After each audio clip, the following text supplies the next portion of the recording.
Hi everybody, my name is Caden. I'm Jaden. I'm Jason. And this is Yahushua and the Torah YouTube channel. Let's see if we can get the frogs out of the throat. Eli is out somewhere. Nicole's over there. She's being silent, feeding the dogs. And we are the Yahushua and the Torah channel. We thank you guys very, very much.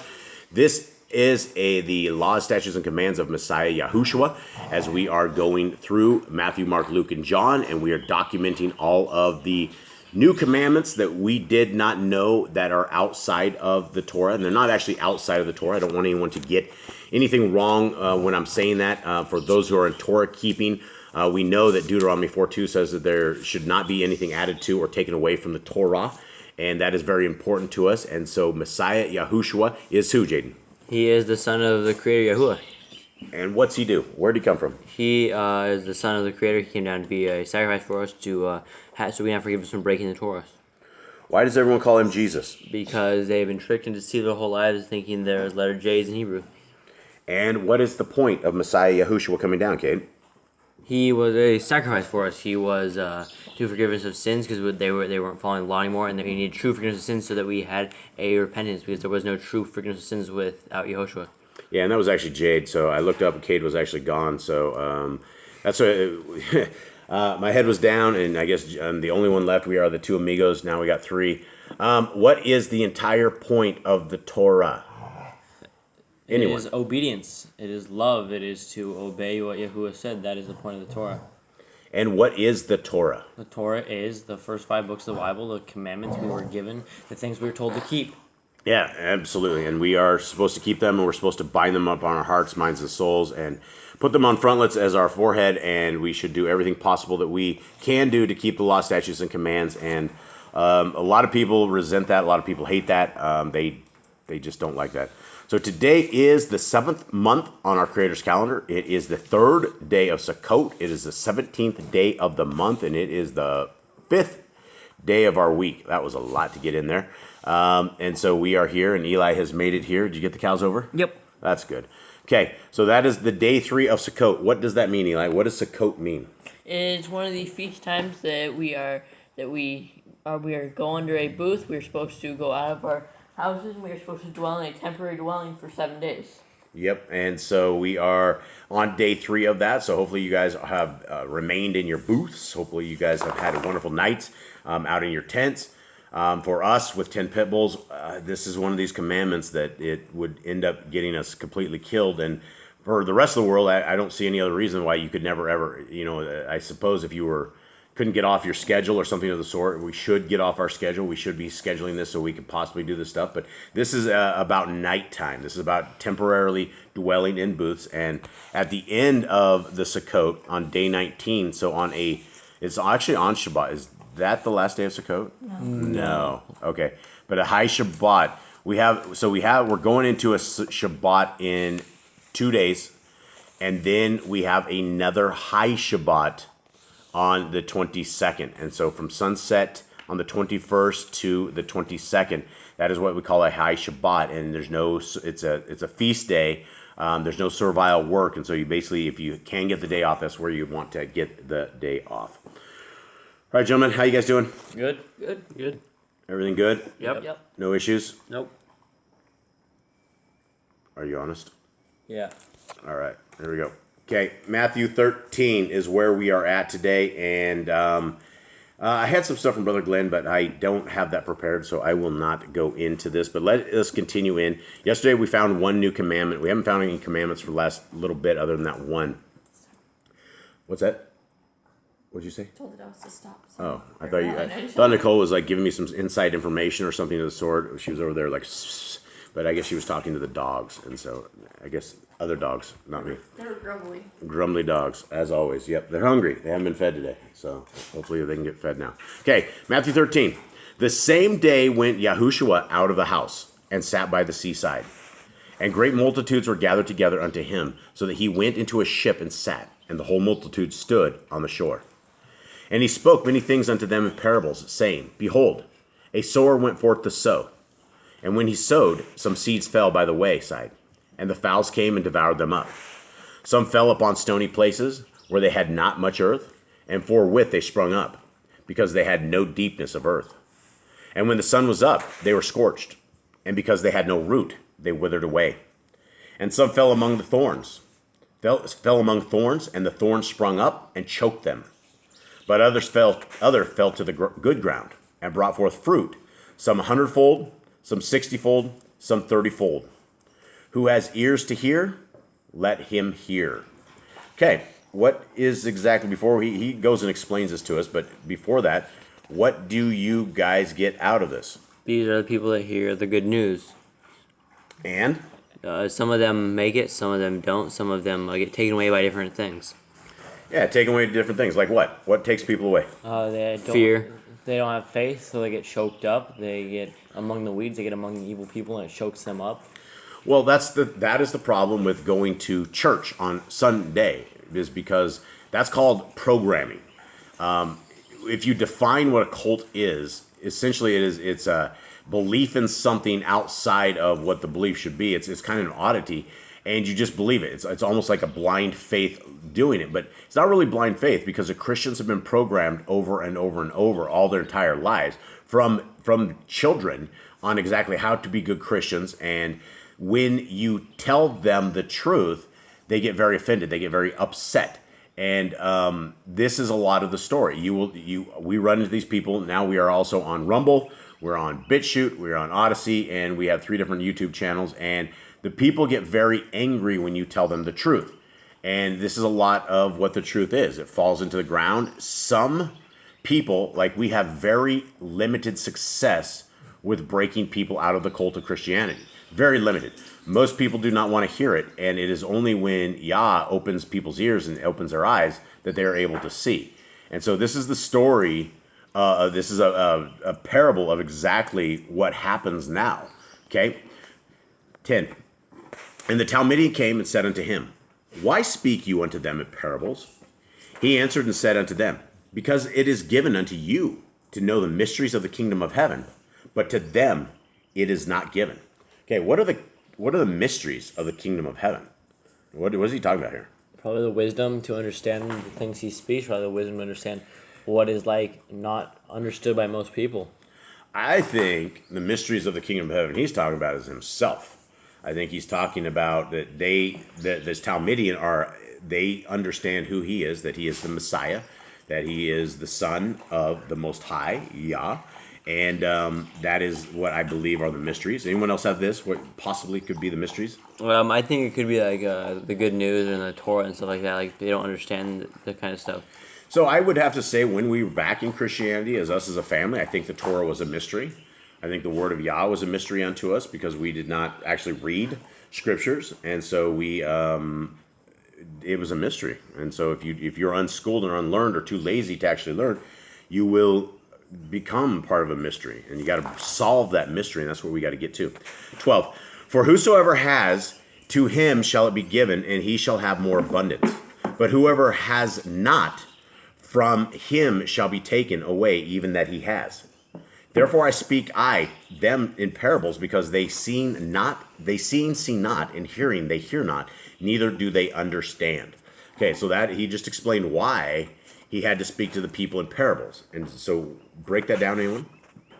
He said he speaks so that only the few selected will understand, the few that are chosen understand, so that those who were given to possess the power of this will understand. Yeah, and I mean, it's you have to speak to some people in parables. If not, the truth is too hard for them. And a lot of that I found out. When you're speaking to Christians, if you quote scriptures, they refuse to read scriptures. They refuse to read anything outside of it.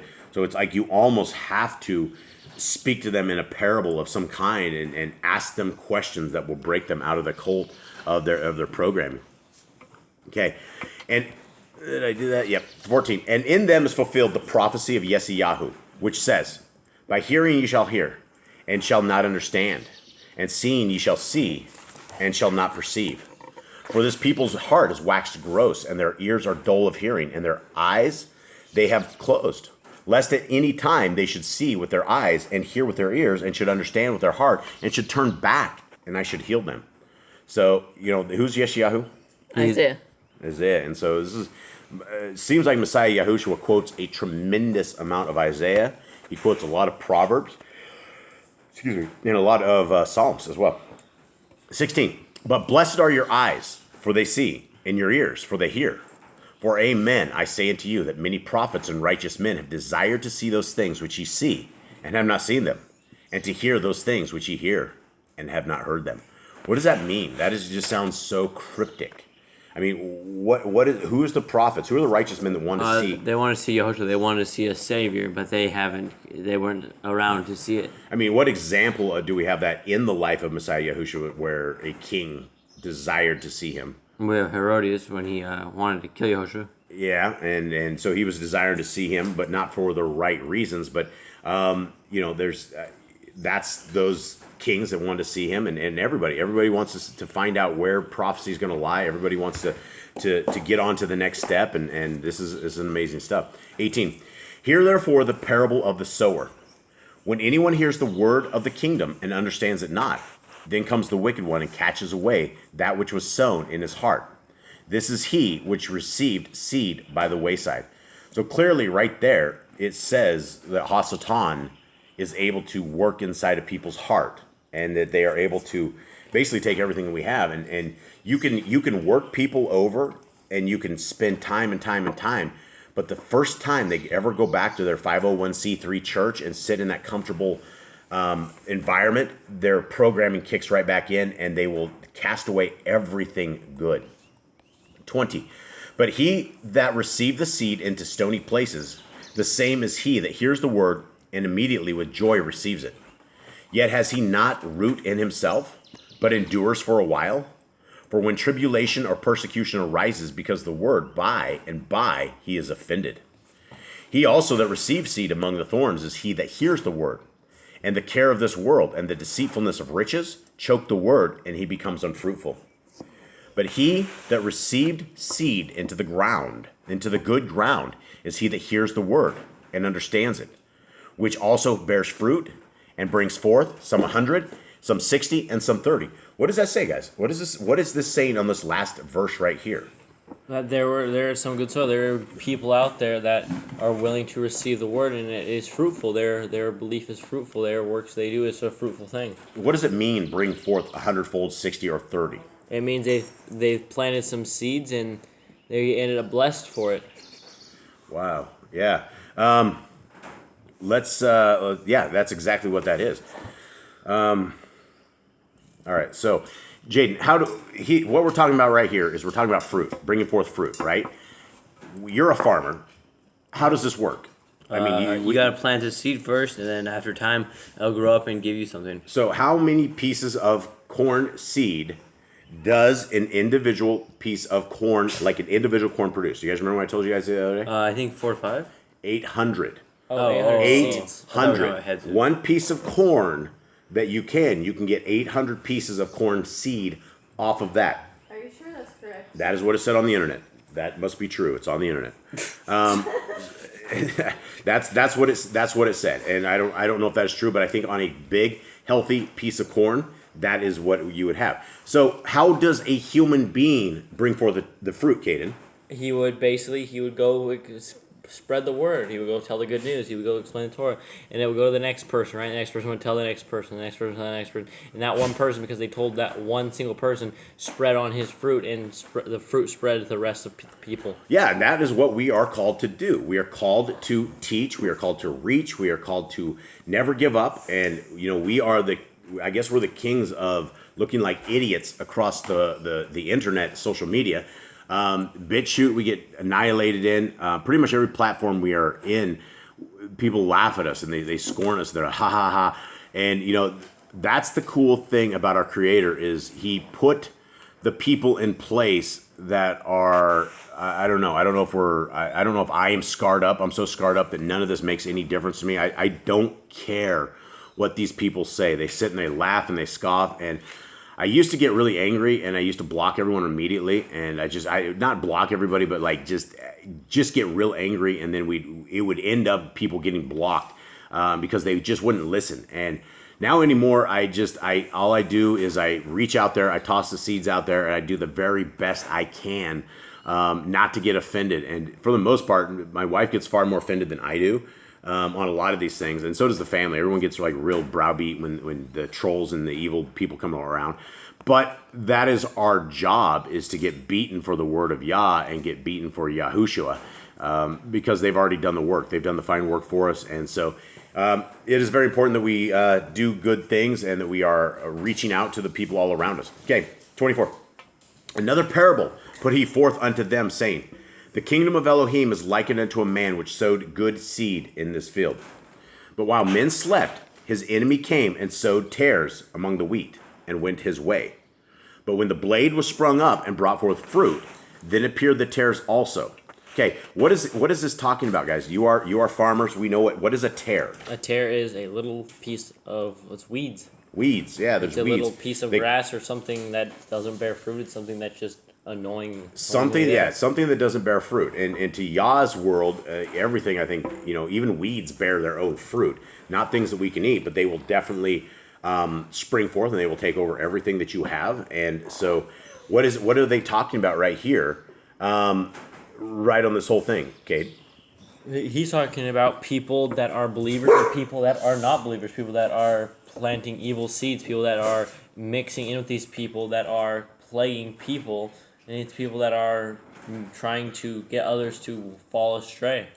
Yeah, I mean, what would happen if you took a Torah keeper and one single Torah keeper went into a church and started preaching to a church? They'd probably kick him out. They would get real mad. They would all start a riot in there. Yeah, the weeds would come up. If you started telling people that they were living the wrong way, they are going to get very offended. They are going to probably just get the biggest people there and walk you out of there. Yeah, they're not going to want to hear it. They're not going to hear that they're worshiping on the wrong day, or that they're eating pork. They're doing things that are evil and abominable in the eyes of our Creator. And the weeds will come and take you away. That's why you have to have forums and quorums of Torah keeping people that are very, very strong in the Torah. Okay. 27. So the servants of the house came and said unto him, Adonai, did not you sow good seed in your field? From whence then it tares? He said unto them, an enemy has done this. The servant said unto him, Will you then that we go and gather them up? But he said, Nay, lest while ye gather up the tares, ye root up also the wheat with them. Okay, and as little mini farmers that you guys are, and I've had you guys weed a tremendous amount of things, and you guys are all not great at weeding. I'll just take you under the bus. They're not good at weeding, folks, but there's a lot of things they're good at. Weeding is not one of them. What happens to the weeds, and what happens to our strawberries? Say for instance, with strawberries, when you're trying to weed around the strawberries, Eli. It pulls up some of the strawberries with them. Yeah, so the weeds grow up, and if you try to take the weeds out, then everything goes amok. Okay. Let's see, 29. But he said, Nay, lest while ye gather up the tares, ye root up also the wheat with them. Let both grow together until the harvest, and in the time of the harvest I will say to the reapers, Gather ye together first the tares, and bind them in bundles to burn them, but gather the wheat into my barn. Okay, and that's definitely farming 101. Another parable put he forth unto them, saying, The kingdom of heaven is like to a grain of mustard seed, which a man took and sowed in his field, which indeed is the least of all seeds, but when it is grown, it is the greatest among herbs, and becomes a tree, so that the birds of the air come and lodge in the branches thereof. Okay, anything? So he says the kingdom of heaven is like a grain of mustard seed, and I don't know if you guys know what mustard seed looks like. It's like it's like really, really small. But it becomes a giant. It becomes huge. Hold on, guys. Sorry about this. Hang tight. We will see if we can contain everybody. Nicole's over there spanking the dogs. So we can contain everybody. Jerry, the creeper, the oldest pit bull. He's the only pit that we have is half pit bull. And he's entering the door right now, and all the dogs have surrounded him. And Jaden's going to do some backup here. And we're doing a little play-by-play here action, if we can get through this. If not, we'll just pause it. But I am extremely sorry. This is just the way life is around here. And all I can do is say I'm extremely sorry, and hope you guys are not offended by my four-legged wiggle rears. And here we go. Okay, so when we're talking about a grain, like a mustard seed, and it grows up. When a mustard seed grows up, it is into it's almost like a really viney thing. And it's huge. And it says, Messiah Yahushua says it's the greatest among herbs and becomes a tree. So I don't necessarily know the tree side of it, but I do know that other stuff has. It's definitely a tanglement. Okay, 33. Another parable spoke he unto them. The kingdom of heaven is like unto leaven, which a woman took and hid in 3 measures of meal till the whole was leavened. Okay, so what is it? What is he saying there? What is about this leaven? He's saying that the leaven lump. He's saying that this leaven is like the kingdom of heaven. He's like you take a small piece of it, and it basically filled the entire thing. Yeah. So how much leaven do you have to put in sourdough bread, Nicole? How much? 1 cup of leaven. 1 cup of sourdough starter. 1 cup of sourdough starter, and how much flour do you put in with that? 3 cups. 3 cups. So this is talking in the NIV. It's talking like a lot. The kingdom of heaven is like yeast a woman took and mixed into about 60 pounds of flour until it worked all through the dough. How long would you have to do if you put in 60 pounds of flour? How much leaven would you have to put in there to make the whole thing leavened? A lot. A lot, but he says it didn't. Why do you have 60 pounds of flour? What are you cooking? He's cooking for an army, a small army. But this is the thing. So how long would that take? But if you did yeast and not sourdough, probably like a cup of yeast would do. 60 pounds? Yeah. So 1 cup of yeast would do 60 pounds. Because you only use like 2 teaspoons Okay. per loaf of bread. All right, so maybe we shouldn't be trying to get this over on sourdough. Maybe we should just do it with a little bit of leaven. So you could basically take 1 cup of yeast, and it would basically take 60 pounds of dough and make a huge pile of dough, right? Probably. A giant vat of it is what you would end up with. Okay, and that's what the kingdom of heaven is like, right? Is like unto leaven, which a woman took and hid in 3 measures of meal till the whole was leavened. And so the king, what is he saying by this? He's saying that there's a lot of room in the kingdom, but all the leaven will fill it up. All the people will fill it up. Yeah, and if we should be the leaven, is what I believe he's saying here, right? We should be that leaven that is bringing the kingdom to fruition. 34.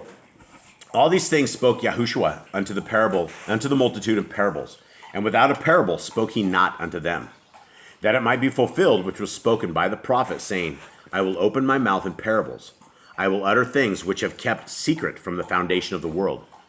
Then Yahushua sent the multitude away and went into the house, and his Talmudim came unto him, saying, Declare unto us the parable of the tares and of the field. He answered and said unto them, He that sows the good seed is the son of Adam. And who's the son of Adam? Yahushua. The field is the world. The good seed are the children of the kingdom, but the tares are the children of the wicked one. The enemy that sowed them is the devil. The harvest is the end of the world, and the reapers are the angels. As therefore the tares are gathered and burned in the fire, so shall it be in the end of this world. The son of Adam shall send forth his angels, and they shall gather out of his kingdom all things that offend, and them which do transgress the Torah. Okay, it just says he's going to take those who transgress the Torah. I'm sure your guys will say a different word because that's how they've done it.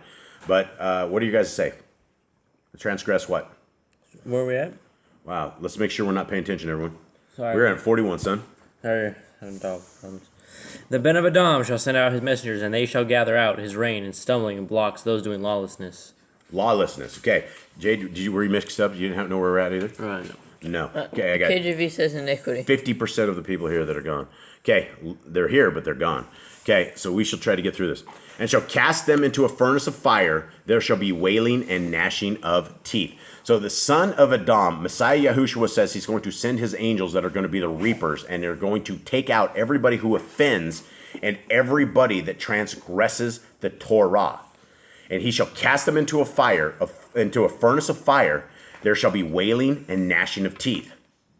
So I guess you'll still have your teeth in the end days. Then shall the righteous shine forth as the sun in the kingdom of their Father. Who has ears to hear, let him hear. Again, the kingdom of heaven is like unto treasure hidden in a field, that which when a man has found, he hides, and for joy thereof goes and sells all that he has and buys that field. Again, the kingdom of heaven is like unto a merchant man seeking goodly pearls. Okay, why would the guy sell all that he has for this? Like, it sells everything he has. He wants to go buy this field. why is he selling everything he has to get to this field? Because you give up everything that you would have to get into this place. This field is obviously the greatest thing you would ever seen. So getting into this would be worth everything you ever had. What treasure would this be? What are we talking about? What we give up treasure? all the earthly things, all the worldly things. We give up everything to get into the kingdom. Yeah, but how do we get into the kingdom? What is that treasure? The Torah? The Torah, yes. That Torah is what it does. And we have dogs fighting everywhere. This is a very distracting and hopefully it's an eventful lesson. But so this guy finds the Torah in the field and he goes and sells everything that he has so he can get to that Torah, right? That is what we should be seeking. You're not going to get to the kingdom unless you're seeking the Torah and unless you're finding Yah's ways.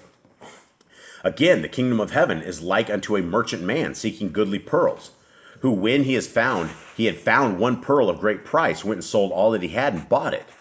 Again, the kingdom of heaven is like unto a net that was cast into the sea and gathered of every kind, which when it was full, they drew to shore and sat down and gathered the good into vessels, but cast the bad away. So shall it be at the end of the world. The angel shall come forth and sever the wicked from among the just, and shall cast them into the furnace of fire. There shall be wailing and gnashing of teeth. Yahushua said unto them, Have ye understood all these things? They say unto him, Yea, Adonai. Then he said unto them, Therefore every scribe which is instructed unto the kingdom of heaven is like unto a man that is a householder, which brings forth out of his treasure things new and old. And then it came to pass that when Yahushua had finished these parables, he departed thence. And when he was come into his own country, he taught them in their synagogue, so much so that they were astonished and said, Whence has this man this wisdom? Whence has this man this wisdom and these mighty works? Is not this the carpenter's son? Is not his mother called Miriam, and his brethren Yaakov and Yosef and Shimon and Yehuda? And his sisters, are they not all with us? Whence then has this man all these things? And they were offended in him. But Yahushua said unto them, A prophet is not without honor, save in his own country and in his own house. And he did not many mighty works there because of their unbelief. Okay, what does the last bit of this say, guys? So basically, he went back to kind of his hometown and started teaching them, but he wouldn't do miracles or anything in there because they didn't believe. Everywhere else he went outside of his hometown, there were people that believed, but in his place where he came from, nobody believed him. Okay, so it says like a couple analogies here that the kingdom of heaven is like. It says that there's a scribe instructed in the kingdom of heaven. That it's like every man in the household which brings forth out his treasure things new and old. What are we talking about? What does this mean?